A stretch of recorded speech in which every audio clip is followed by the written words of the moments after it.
Assalamualaikum warahmatullahi wabarakatuh. Jumpa lagi dengan kami di channel Linoe Farm.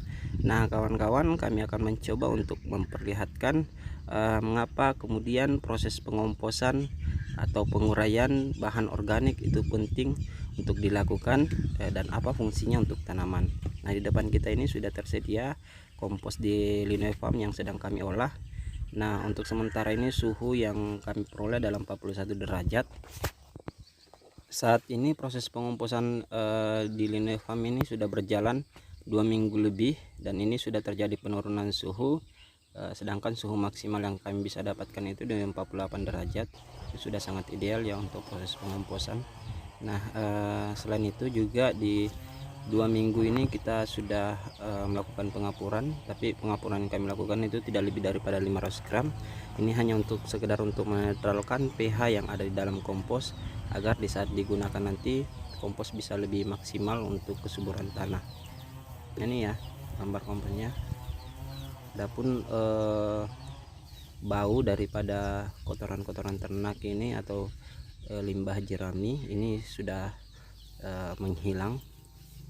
Ini sudah seperti tanah sebenarnya. Nah kita akan lihat kenapa proses pengomposan itu penting atau penguraian itu penting, kenapa memang fungsinya untuk tanaman itu sendiri. Nah kawan-kawan, di sini saya akan mencoba mengambil bahan-bahan organik yang sudah mengalami proses pengomposan selama 2 minggu. Nah, ini adalah batang jerami. Ini jika kita lihat ini sangat mudah untuk dihancurkan. Ini dia tidak membutuhkan banyak tenaga yang berlebih. Nah, sedangkan ini adalah ranting. Ini adalah ranting pohon. Ini ya, bisa kita lihat ini sangat mudah untuk dihancurkan ya.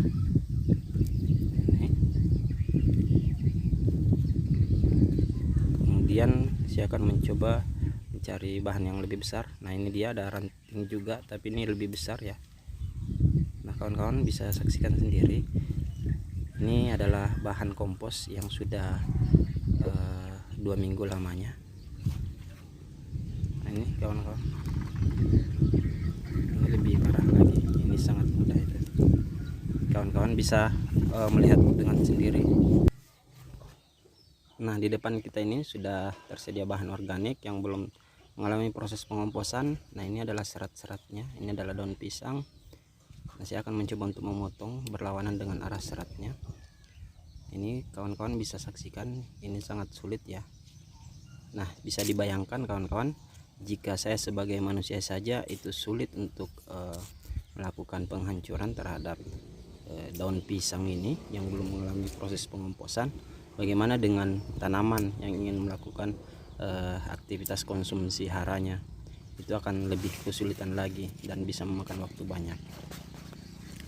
Nah ini juga daun pisang yang sudah kering ya, tapi ini belum mengalami proses penguraian atau pengomposan.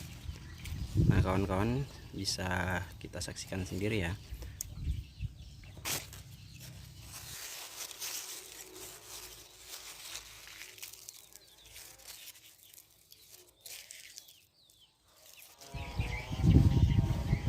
Nah dan yang ini adalah bahan organik atau daun pisang yang sudah mengalami proses pengomposan selama 2 minggu. Kawan-kawan bisa saksikan sendiri perbedaannya ya. Nah ini sangat mudah untuk dihancurkan. Untuk dipotong itu kita tidak mau memerlukan tenaga, potongannya juga sangat lembut. Nah kawan-kawan, ini sangat berbeda dengan potongan atau daun pisang yang sebelumnya yang belum mengalami proses pengomposan. Ini adalah seratnya ya, ini berlawanan. Kawan bisa saksikan sendiri, sangat mudah untuk dihancurkan.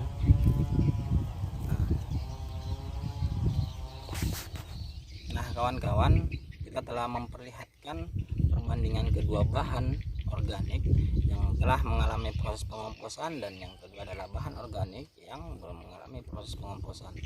Nah dari bahan tersebut kawan-kawan bisa lihat secara langsung bahwa bahan organik yang mengalami proses pengomposan itu terurai secara lebih cepat dibandingkan dengan bahan organik yang belum dikomposkan. Nah apakah bahan organik bisa terurai secara alami Sebenarnya setiap bahan organik itu bisa terurai secara alami, tapi proses penguraiannya itu yang lebih lama dibandingkan dengan jika kita uraikan melalui aktivitas pengomposan. Nah, jadi aktivitas pengomposan ini adalah salah satu cara yang dilakukan oleh manusia untuk mempercepat proses penguraian terhadap bahan organik. Nah, kenapa kemudian bahan organik itu penting untuk diurai? Karena pada dasarnya tanaman yang melakukan aktivitas konsumsi itu memiliki standar khusus untuk dapat mengonsumsi satu bahan organik atau makanan.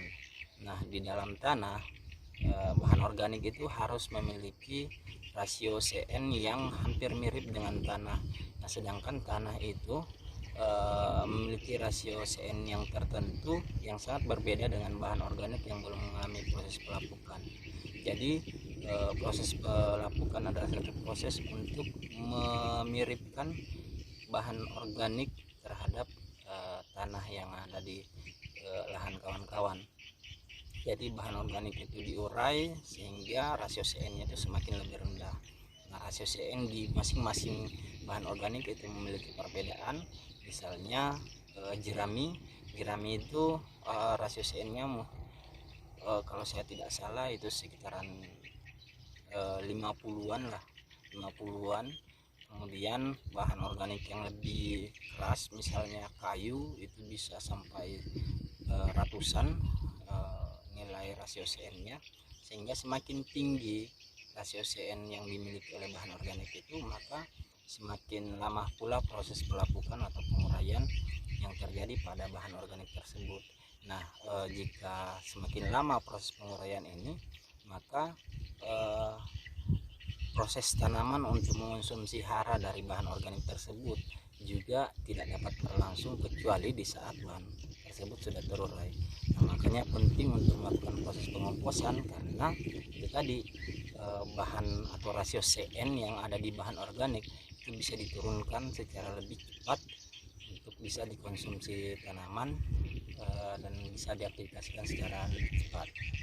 Nah, kawan-kawan, setelah mendengarkan sedikit penjelasan kami terhadap mengapa pentingnya proses pengomposan, nah semoga kawan-kawan sedikit bisa lebih mengerti, lebih paham tentang mengapa penting untuk melakukan proses penguraian, kenapa perbedaannya bahan organik yang dikomposkan dengan bahan organik yang tidak dikomposkan. Nah, kawan-kawan, kami sebenarnya selama 1 tahun belakangan ini sudah bisa memproduksi pupuk kompos sendiri.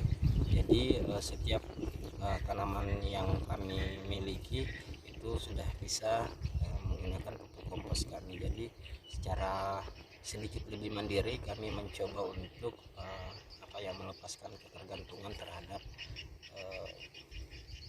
bahan-bahan kimia yang diperlukan dengan cara harus dibeli langsung lagi ke pasar atau ke toko, dan kemudian itu tidak sehat ya untuk tanaman itu sendiri, dan itu bisa merusak lahan secara perlahan.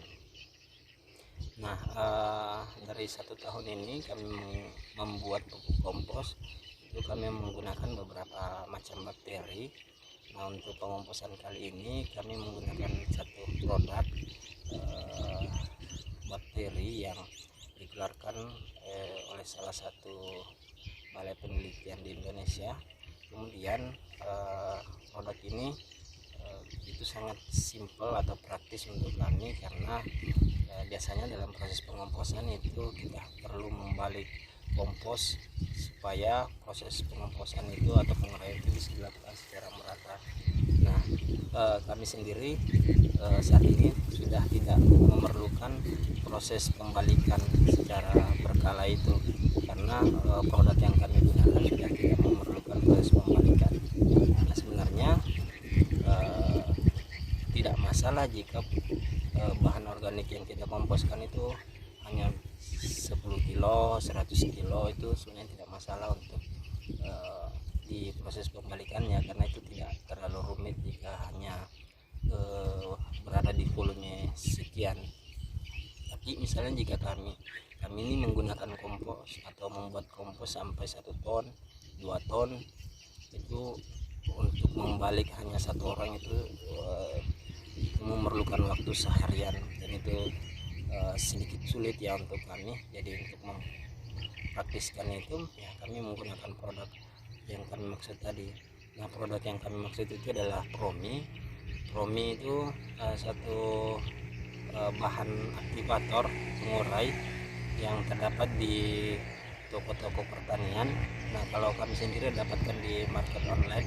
Untuk menjelaskan Promi ini ya nantilah di video selanjutnya.